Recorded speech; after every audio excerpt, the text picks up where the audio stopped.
అవమానమా, మనం నిందన చేస్తున్నామా, అవమానాన్ని తీసుకొస్తున్నామా అనేది కూడా మనం తెలుసుకోవచ్చు అనమాట. ఈ స్త్రీల కోడిక ద్వారా నేను చాలా విషయాలు నేర్చుకున్నాను అక్క. రచన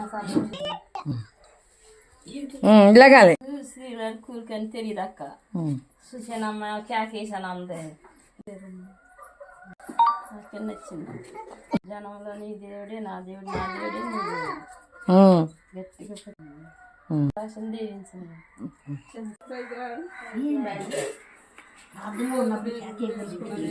లేకుండా ప్రభు కొరకై సిద్ధపడాలి. ఈ మోకాలకి దెబ్బ తగిలింది.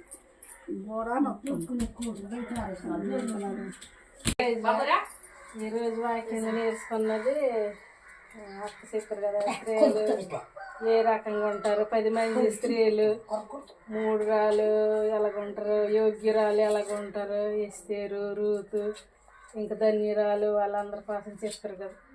అవి దినం కూడా నేను కూడా స్త్రీల మీటింగ్ ఎక్కడ జరిగితే అక్కడ ఒక్కొక్క వాక్యం కోసం నేర్చుకోవాలి. ఆత్మీయంగా ప్రకటించే స్త్రీలు ఏ రీతిగా ఉంటారు ధైర్యంగా, అలాగే అన్ని జనులకి నా రక్త సంబంధం ప్రకటించాలి. నేను కూడా దేవుని కోసం ఇంకా ఆత్మీయంగా ఎదగాలి. నా కొరకు కూడా ప్రార్థన చేయండి. వసంత రాలేదు, వసంత మరొక నెలలో నన్ను రావాలి. వాడి కోసం కూడా ప్రార్థన చేయండి. ఈరోజు నేర్చుకున్న వాక్యంలో ఎస్తేరు ఏ రీతిగా ప్రార్థన చేసిందో, వారి రక్త సంబంధాల కొరకు మొద్దుకై ప్రార్థన చేయమన్నప్పుడు, రాణి నేను ఇప్పుడు వరకు రాజు దగ్గరికి వెళ్ళలేదు కదా, నేను ఎలాగా మరి నేను చెప్పాలన్నప్పుడు ఆమె మీరు అందరూ నా కోసం ఉపవాస ప్రార్థన చేయండి, నేను కూడా ప్రార్థన చేస్తాను అన్నారు కదా. అది కొంచెం నాకు హత్తుకుంది. నేను కూడా ప్రార్థనలో ఉపవాస ప్రార్థనలోకి వెళ్ళలేకపోతున్నాను. నేను కూడా ఉపవాస ప్రార్థన చేయాలి. మా బంధువుల కొరకు, పడిపోయే ఆత్మల కొరకు కూడా దేవుడు కూడా నాతో మాట్లాడింది.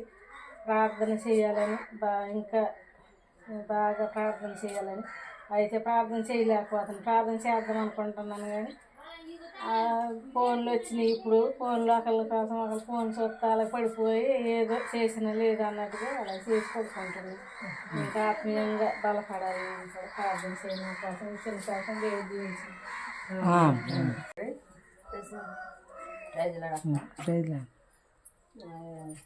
ఈరోజు ఏమన్నానంటే, మనం ఏది ఫస్ట్ పాటలో వచ్చింది కదా, దైవజనుడు చెప్పిన దానికి మనం ఆక్రమించకూడదు. అది ఒక